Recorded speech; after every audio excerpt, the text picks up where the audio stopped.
Good afternoon, and thank you everyone for attending today's webinar, The Case for Email Encryption in the Medical Setting, presented by Exigent Technologies.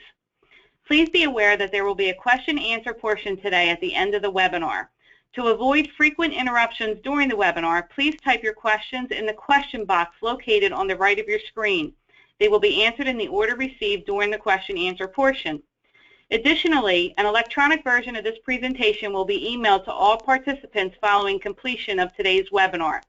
Again, NJM would like to thank you for attending, and I will now turn things over to Dan. Thank you, Dawn. Good morning, everyone, or good afternoon. For those of you that don't know us, my name is Dan Howry, and I'm the president here at Exigent. We're an IT services company based in Morris County, New Jersey, and we're a provider of outsourced IT support and cloud services to many of New Jersey's most prominent successful medical practices. We're also an MGMA affiliate member. Our goal today is to help educate you on one of the perpetual challenges that you might face in your job, particularly with compliance. You know, a few years ago when we broached the subject of email security or encryption, very few people even batted an eyelash. Fortunately, today people are much more aware of the fact that sending an email over the internet is about as secure as sending a postcard. Postcards are sent across the country or around the world without any hesitation of a stranger reading them back, right? And why would you care if someone did? Well, email is roughly the same with one critical difference. While email is easy for a stranger to read as a postcard, the content, as you know, is often not as frivolous as a picture of a sunny beach or a short note to a family member back home. And something as innocuous as a front desk employee emailing himself or herself a spreadsheet of patient demographics to their Yahoo or Gmail address can turn into a really embarrassing and expensive catastrophe for you.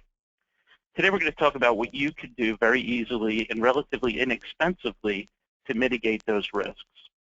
So on that note, I'm going to turn it over to a company that we've been very happy and proud to partner with over the last several years to deliver hosted email encryption to our healthcare clientele. And so with that, I'll turn it over to Alex Chu, Systems Engineer from Zix Corp. Thank you, Dan. And welcome everybody on the webinar. A pleasure to be here. I just wanted to spend a very short amount of time describing Zix if you haven't heard of us. We have been around since 1998 in the email encryption business. We have the most secure and the most mature market on the solution today. And that's because that's all we've been focused on since that time. We pioneered a number of things that, as I talk about our solution, may seem familiar, and that's because our approach, quite frankly, has been adopted as kind of the normal way to do things. But things such as our best method of delivery, and what that means is that makes it easy, and the system automatically chooses what's the best way to encrypt and deliver an email encryption, encrypted email. We pioneered the idea of delivering secure email via a secure web portal. That has turned out to be the most effective way to deliver an encrypted message to someone who's not running any software, not running any existing encryption software. And especially with the explosion of the use of smartphones, this has emerged as the best way to deliver encrypted messages. And it's good to know that we pioneered this. We supported web delivery right from day one. We also pioneered the idea of moving security into the cloud. Back then, security was a very daunting solution to put in place. For some people, it still is today. We simplified that by putting the most complicated components out of your hands and into the cloud where we manage it so you don't have to worry about that. We have over 13,000 customers. Our main vertical is the healthcare vertical, and that's where we got our start, quite frankly. Today we have 20% of all hospitals in the U.S. that are running an encryption solution are using a Zix solution, including 32 of the Blue Cross organizations and over 4,000 medical providers in general.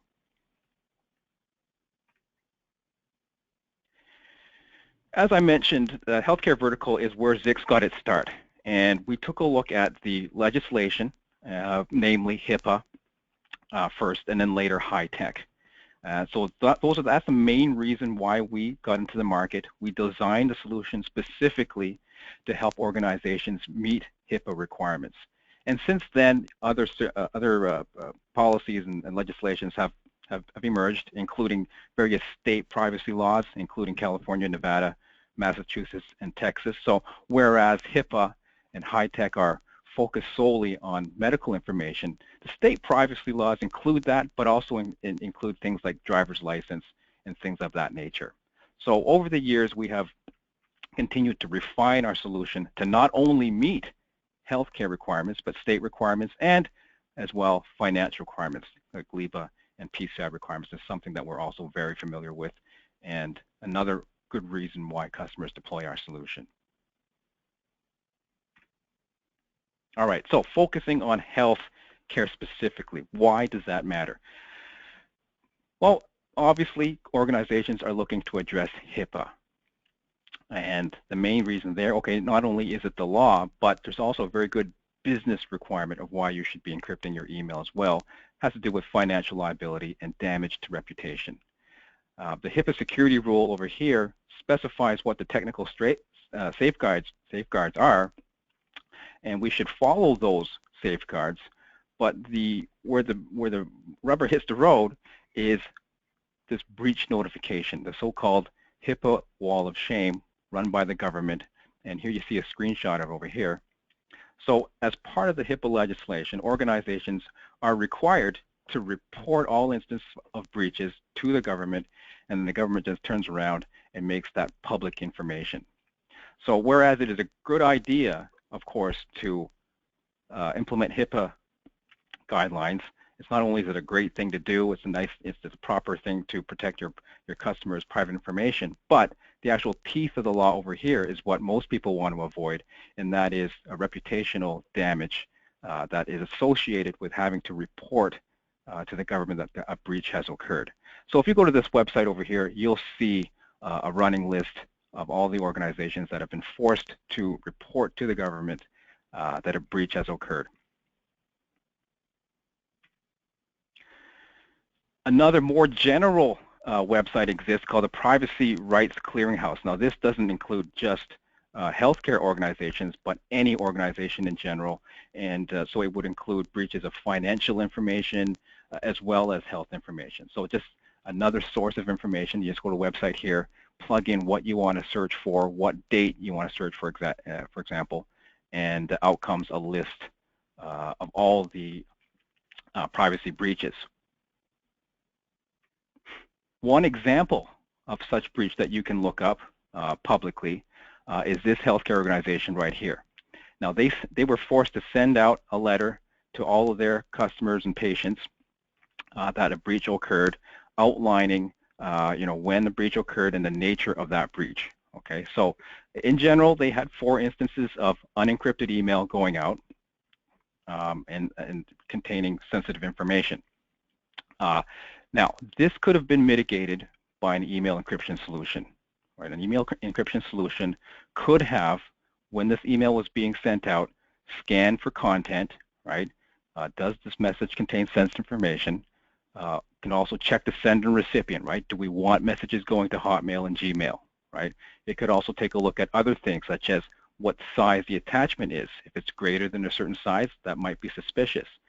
The attachment type, et cetera, and I'll get into more details as to what kind of policies you can implement to scan your outbound email.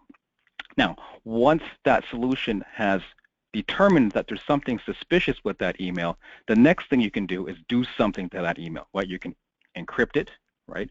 But you might, in other instances, you might want to block it, right? So you might decide that if an email contains certain information or is going to a certain type of recipient, we don't want that going on at all, right? So you can do a block rule in that case.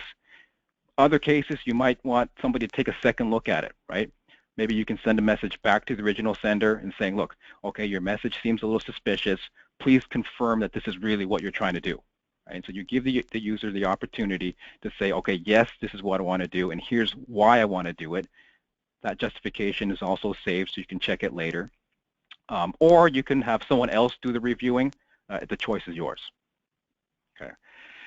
And finally, one of the biggest reasons of implementing an email encryption solution is this safe harbor concept. Now, what is safe harbor? So according to HIPAA and HITECH, in a nutshell, safe harbor means that if you are using or applying the recommended safeguards to your email, then you are not required to do a notification when a breach happens. Right? So the government is basically saying, okay, you're doing your best by implementing a best practice approach, an industry-approved solution, and we recognize that it's not 100%.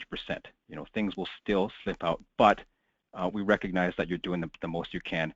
Therefore, if you do have a breach, you don't have to notify.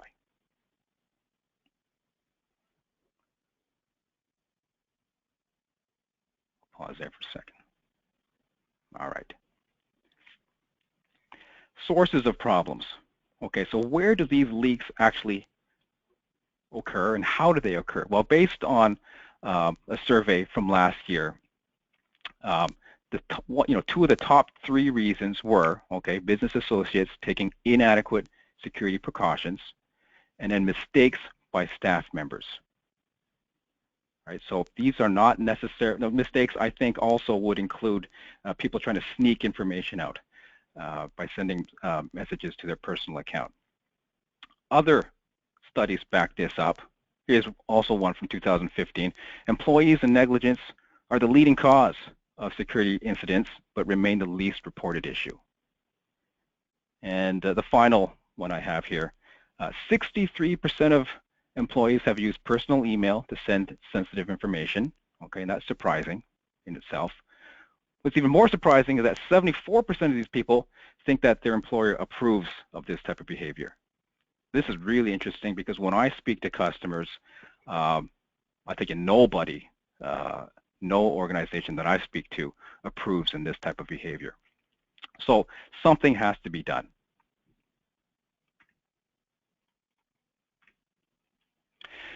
The main problem, of course, is that people like to use email for anything. If email can be used for something, they'll go to that first, and then if email doesn't work, then they'll try to figure something out. So it's the go-to tool for almost everything. And as Dan pointed out at the beginning, regular email is not secure. The analogy of a postcard is very accurate. If you think about a postcard written in pencil, right, that's a regular email, that's a regular unencrypted email. Why is it not secure? Because as soon as you drop it into the mailbox, anybody who touches that email will be able to read that email and or change it, put it back into the stream, right, and it would be undetectable by the recipient. So we need to address certain aspects of regular email to make it secure. And you know, we're not here to talk about the details of encryption, but the technology behind making it a secure, a piece of email secure is to encrypt and digitally sign that. We're not going to get into the nitty-gritty details of how that works, but suffice to say that encryption and digital signature would make a piece of email private so that only the intended recipient could read it, and it would make it changes or modifications to that email detectable, so that we cannot prevent people from changing the message, but as long as the recipient can detect whether or not the message they're reading has been altered, that's good enough. So their software or their system would receive the message, decrypt it, check to see if that message has been tampered with, and if not, then everything's good to go. If the message has been detected to have been tampered, then we know not to accept that message as being trustworthy. Okay. Another big problem, you know, is not just theoretical, but the man-in-the-middle attack, right? So unencrypted email flows through the internet just like a postcard, and at any point, somebody could tap in and take a look at that. Last year, we partnered up with Kevin Mitnick, the world's most famous hacker, and in conjunction with Zix Corp, he did a demonstration, the first public demonstration of what's known as a fiber wiretap. Okay, so what he does is he has 2 machines set up on the desktop, and I encourage you to go to YouTube, just search up Zix Corp Kevin Mitnick, and you'll see that, and you'll see just how easy it is for someone to eavesdrop on an email, right? So he's got equipment that attaches to a fiber cable.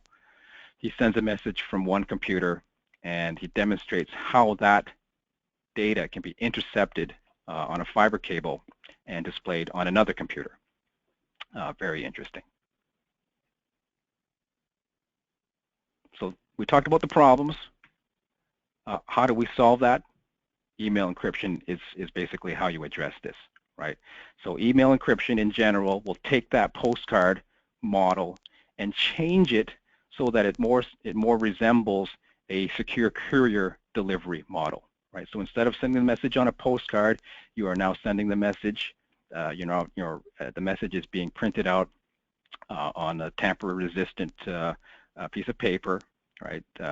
You're putting that into an envelope, and you're putting a seal on that envelope, just like the old days. You got that wax seal, so you can detect if it's been opened, right? And then you are going to deliver it via secure messenger, right? You're going to ask somebody to take this message, put it in their armored truck carrier, and deliver it to the recipient. Check to make sure that that recipient is actually who they say they are. Get a signature that the message was delivered, and then that information gets back to you, right? So that's the difference between regular email, postcard, and secure email, which is kind of like a secure courier type delivery. Easier said than done, of course. So to be successful, the solution, email encryption solution, has to be effective, right? So it's got to properly allow you to address your HIPAA requirements or any security or privacy requirements. So it's got to know what to look for and not over encrypt, for example, right? So a lot of times I talk to customers, they've tried something before, and okay, yeah, there is a quote-unquote HIPAA filter there, but it doesn't work very well. So they're either missing a lot of stuff or they're encrypting stuff that doesn't need to be encrypted. Okay, so in either case, it's not effective, and that solution is not going to work for you. Has to be easy to use, right? Nobody wants more workload today. So we're looking for a solution that's transparent, ideally, right? So we don't want users to have to always log into portals or do something different. Okay, put a keyword here, or press this button to do this, and then log in over here and get that, right? Both on the sending side and the receiving side. Now, the recipient side, we're also striving for transparency, and that's basically the ultimate goal, right? And with Zix Corp, we do provide that in a lot of cases, but in some cases, if the recipient's not using Zix or not using the same solution, then what happens is there is a portal involved. And so we have to make that alternate delivery process as easy and painless as possible, especially when people expect to be able to open their emails on a mobile device, right? So we don't want to have them, okay, in order to read this message, you have to download this app, register here, do this and do that, then you can read that email. No, we want to make that process as seamless as possible, because recipient fatigue, right, is when people start to get annoyed with the whole process. When that starts to set in, you get pushback. People won't want to use it. They'll probably don't send me these emails anymore, or they'll try to find ways to bypass it, right? So your employees might say, okay, I know people don't like receiving an encrypted email, so I'm going to try to find some other way to get this information out. That creates problems for you as well. And a solution has to be cost effective, right? As Dan pointed out, we can do this very inexpensively and easily as well. So you don't want to spend a whole lot of time looking for a solution, deploying that solution, and then supporting it on a day-to-day basis.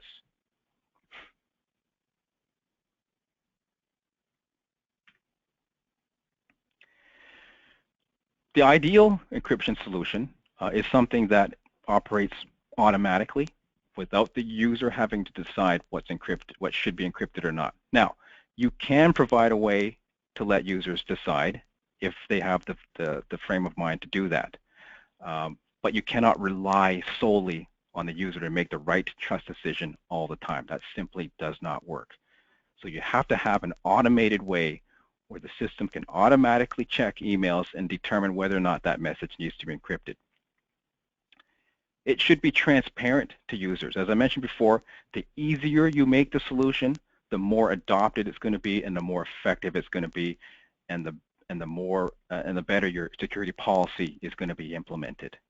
Okay, so as I mentioned before, what you're looking for is a solution that provides, if possible, transparent communication whenever possible. It has to be transparent to administrators as well, right? You don't want your administrators to go around and make changes every day or a few times a day to the system, right? You need something that's easy to put in place and easy to maintain going forward. Minimize the number of passwords. So again, if it's transparent, obviously there's no passwords involved. And no interruption to workflow. We don't want users to change the way they do their business or the way they work today.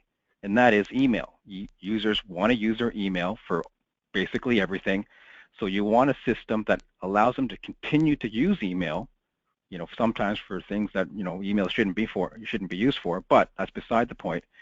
You want to let users work the way they want to work the way they expect to work, but at the same time, protect yourself as an organization from private information leaking out.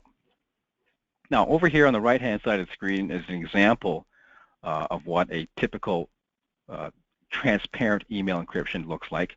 As you can see here, regular Outlook inbox, the message was received securely. The user didn't have to go anywhere different to get the message. They didn't have to type in a password.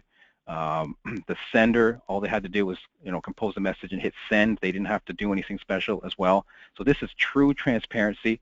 And because it's so transparent, you have to tell the user that this message was encrypted, right? Because otherwise they wouldn't know. So, so that's why, what Zix does here is we have a banner at the top that indicates to the user that this message was sent securely. And this is important because it lets the recipient know that, oh, hey, there's something special about this message. It contains sensitive information, so I need to treat this, a little bit differently. I'm not just going to forward this off anywhere.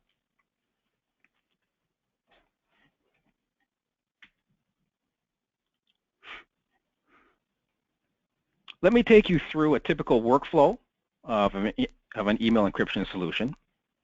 And so the example I have here is Office 365 or Gmail, right? So, but it doesn't matter. If you have an on-site email, then just simply replace this with your own email server, right? So your regular encryption, regular non-encrypted email means the user sends a message, goes to your mail server, and then your mail server delivers it to the recipient in clear text, okay?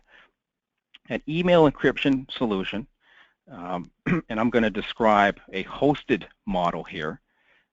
So basically there's going to be an encryption gateway somewhere. Either you host it on-site in your organization or you let someone else host that for you in a cloud model. So this example, I'm going to talk about the cloud. And so what happens here is there's going to be a TLS link set up between Office 365 to the hosted service where it's going to enter, it's going to be processed, okay, by the encryption appliance that you see here. Now this encryption appliance has a couple of components to it. First component is the policy engine. Now the policy engine is the component that allows you to define what you want to scan for and where you want to scan for it in the email. So for example, you can say look for HIPAA related content in the body or the attachments. You can say look for credit card numbers in the subject line. You can check who the sender is, who the recipient is, how big is the message, is there an attachment on this message, is this attachment readable or not, did the person put a password on this attachment.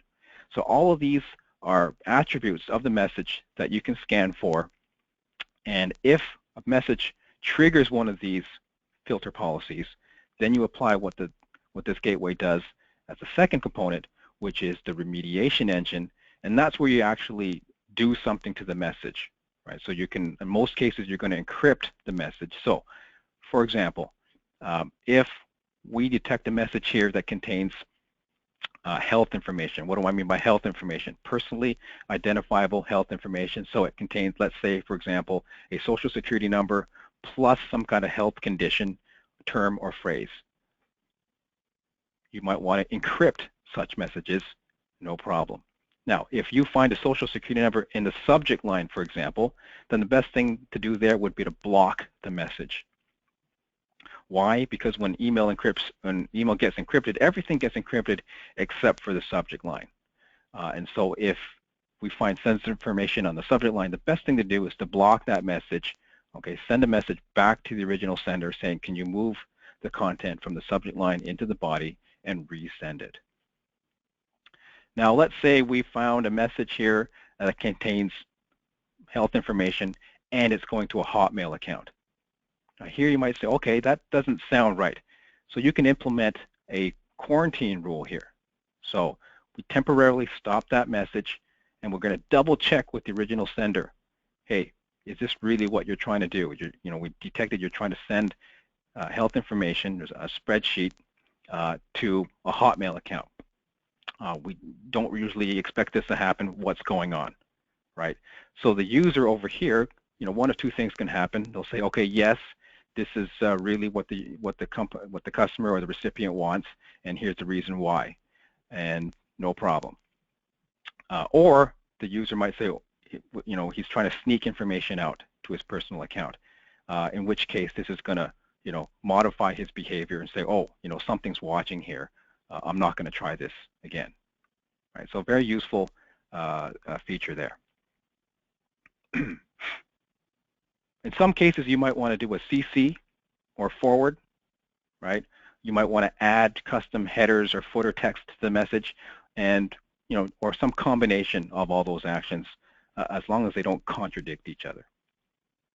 Okay, so this is not enough time here to get into great detail on how this works, but hopefully I've given you just a brief overview there. Now, let's focus on encryption.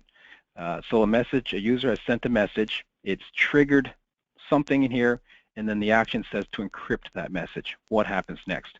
Well, the best method of delivery takes over, and that's the process by which the system determines what's the best way to encrypt and deliver this message.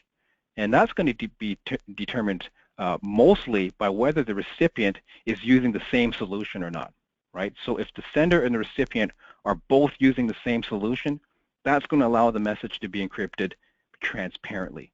So we're going to check to see, okay, is the recipient an existing user, using the same solution that's described here? If they are, then it's going to allow the message to be encrypted gateway to gateway, right? So the sending gateway, in this case in the cloud, would encrypt the message, send it to the recipient organization, and it would be received by their gateway. Okay? Their gateway would decrypt the message, make sure it hasn't been tampered with, and if everything checks out, it would relay that message inbound, already decrypted, to the mail server. And the recipient over here would get that message that that I showed you just a couple slides ago, a regular message in their inbox. They didn't have to go anywhere. They didn't have to pin in or anything like that. They just get the message in their inbox, and they'll see that blue bar on the top. Now, what if they're not using Zix or the same solution here? What happens here is there are other delivery options that it can try. So, for example, TLS is one of those options. If the recipient gateway or recipient organization supports TLS to the same level that you deem to be required, there's various flavors of TLS. Again, we don't have time to get into the details there, but if they don't support a strong enough TLS that you deem to be required, then instead of blocking the message, we go down to the portal delivery, right? So what's going to happen here is the gateway is going to encrypt the message and deposit it to the portal component in the data center, right? So what should be included with the solution is a secure portal delivery component, which is a branded solution to match the customer's branding, colors, and words, right? So what happens here is the gateway will encrypt the message, send it to that customer's private portal or custom portal. That portal would then send a notification out to the recipient, and the recipient would use their browser and come in over TLS to receive that message. Now, this is important. We talked about this before. This is a web-based delivery solution, and And this is particularly important, when, especially when we're talking about mobile users over here, mobile recipients on their tablet or on their phone. Typically, what you find in the marketplace are some solutions that require a user to download an app to be able to decrypt a message. Well, that's just an added step, an added bump in that whole workflow. And what you're trying to do is make it as seamless as possible. So because this solution is completely web-based, it'll work in any browser, right? So a user would simply fire up their browser and be able to browse over to that website, essentially, and be able to log in and get the message.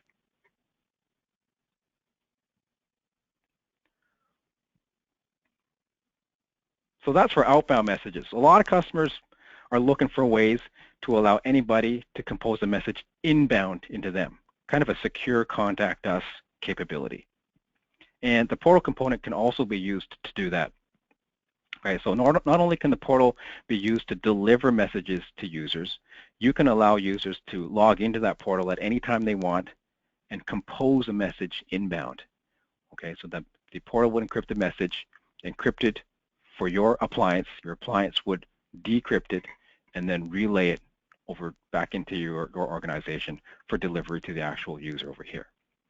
This is great as an add-on for the Contact Us section on your website. So not only can people, call a phone number or maybe send a regular email for general inquiries, but if they had an inquiry that required them to specify personal information, what their date of birth is, social security number, what drugs they're taking, the doctor that they saw for whatever condition, all of that information would be encrypted at the portal and then securely delivered back into your organization.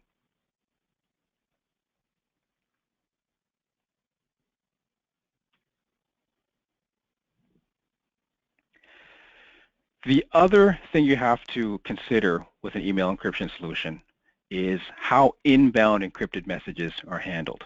Right? What you want is a solution that will not only encrypt what you need going out, but it's going to decrypt anything coming in, whether it's from other users of the same solution, whether it's people from the portal that are composing brand new messages, or it's people replying to messages that you've sent. All of these messages should be received by the solution, decrypted over here, and then relayed inbound. This is very important for a couple of reasons. Number one, for the internal user, your internal user, it's always going to be transparent, right? At no time, and I mean no time, do they need to do anything differently than they're currently doing right now using their email. They don't have to go anywhere different to get their messages. Okay, sometimes I got to get my messages here, sometimes I have to do this, and sometimes I do that. So we avoid that completely. That's reason number one. Reason number two has to do with archiving. A properly architected solution is not going to affect your archiving strategy. And that's because this solution here, the way it works, is that all messages that your organization sends and all messages that it receives, whether they need to be encrypted or decrypted or not, are going to pass through your mail infrastructure in regular text, where it can be archived and therefore searched without any problem whatsoever.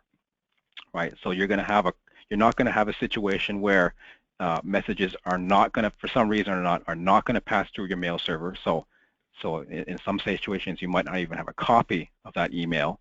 And in other situations, you might have a copy of that email, but it's encrypted. Right? So now you have to have extra steps and policies in place so that if you're doing a discovery, then you have to have some way to decrypt those messages before you can search them. Right? So what you're looking for is a solution to avoid all those problems, like you see described here, where all the encryption and decryption takes place here at the gateway level, so that as far as your mail server is concerned, nothing changes.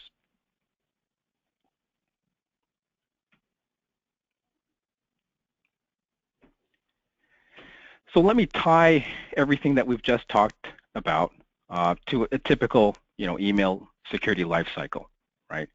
So, this is a simple one consisting of 3 steps. So the first step is what you do is you establish or you modify, your security policy. Your security policy might be high level, and then you figure out how you can implement the security policy, right? Then after you've implemented your security policy, you monitor it, you use it for a while, and you check to see how well it's working, right? And then that feedback goes back at the top here, where you may have to change certain things or adjust for things that you didn't account for before. And it's basically a cycle, okay? So with email encryption, right, how do these map on, right? So your security policy is going to be, okay, our high-level objectives is to address HIPAA and to stay off the wall of shame. Whoops. How do we do that? Well, we do that by implementing an email encryption solution. That includes the ability to scan for content. We can encrypt as necessary, etc., etc. Then we need to know how well is this solution working. Moves us at this point right here. We can check the reports. We can check to see how many messages are we sending, to whom, from whom, who's the biggest recipients, what delivery methods are we using. Is there certain content that's going out that we didn't consider? Right? Are there certain use cases that we didn't consider? Oh, yes, there are. So we come back up here and we adjust that. So you might say, okay, your first cut might be, okay, we're going to encrypt all messages that contain health information. Then you might notice over here, oh, geez, some messages are going to Hotmail accounts. Do we really want this to happen? Okay, so let's modify that a little bit. In some cases, we'll let it go. In some cases, we'll quarantine it. Okay, well, how do we make that happen? Okay, we'll adjust the rules on the gateway. And then, again, we come back here. Is it working? Yes, it is. And so on and so on and so on. So with that, I'd like to thank you for attending. Thank you for listening. And I'm going to pass it back over to our host for the next phase of questions and let them wrap up. Thank you, everyone. If you have any questions, please type them in the question box. It looks as though the webinar has answered a lot of questions because I haven't gotten any questions other than asking for the presentation. So, folks, if you do have a question, we'll give it a minute here and see if we get a couple questions in. If not, we'll close the webinar. I'll get the presentations out to you, and it will have contact information for Exigent on the presentation, so please feel free to reach out to them directly.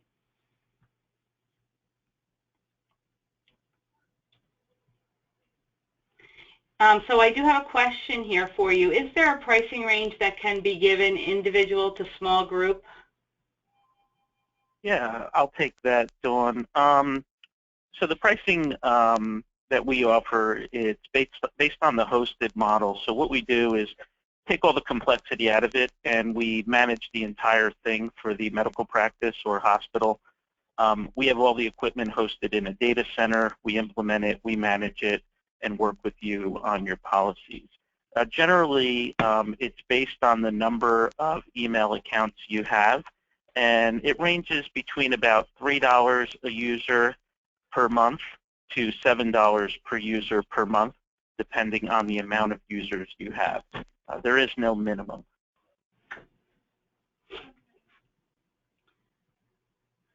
Any other questions today? Well, I want to thank you again for attending, and I'm going to close the webinar. The presentations will be out within 24 hours, and again, if you have any additional questions, please contact Exigent directly. Thank you, everyone.